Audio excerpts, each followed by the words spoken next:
اسلام کے تین بنیادی عقیدے ہیں. بہت سارے ضروریات دین ہیں، ضروریات اہل سنت ہیں، لیکن تین بنیادی عقیدے اسلام کے نچوڑ کے طور پہ عرض کر رہا ہوں. ایک عقیدہ توحید،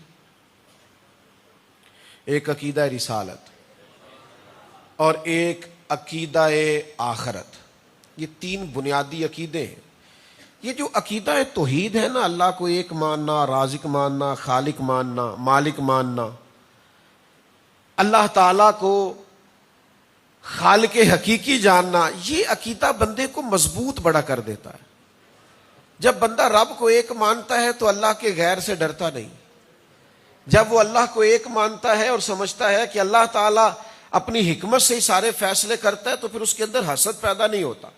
وہ آگے بڑھنے کے لیے چور دروازہ اختیار نہیں کرتا، وہ کوئی چال نہیں چلتا، ناجائز مال نہیں جمع کرتا. اسے پتا ہوتا ہے کہ واللہ خیر الرازقین، رزق دینے والا اللہ ہے.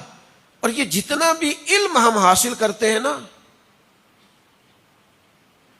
جتنا جتنا انسان کا مطالعہ بڑھتا جاتا ہے، علم بڑھتا جاتا ہے، اتنا اتنا وہ اللہ کے قریب ہوتا جاتا ہے، اس کا عقیدہ توحید مضبوط ہوتا جاتا ہے. انما یخشی اللہ من عبادہ العلماء، اللہ کے بندوں میں سے جو عالم ہیں وہ اللہ سے ڈرتے ہیں.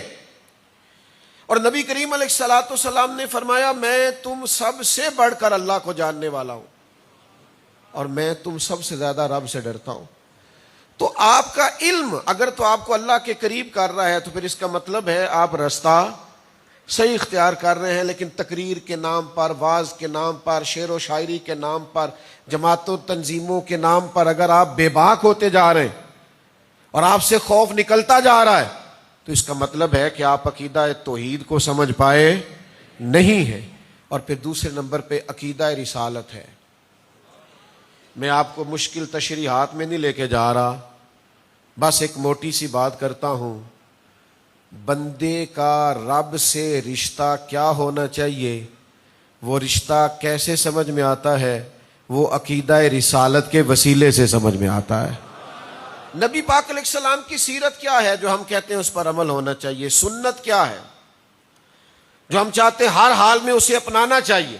بس یہ سمجھ لیجئے کہ جو رب اپنے بندوں سے مطالبہ فرماتا ہے نا، جو اللہ کی رضا ہے نا، وہ کیا اپنے بندوں کو کس طرح کا دیکھنا پسند فرماتا ہے. رب کی رضا کے مطابق جو دستور ہمیں ڈھال دے گا وہ نبی پاک کی سنت کا نام ہے.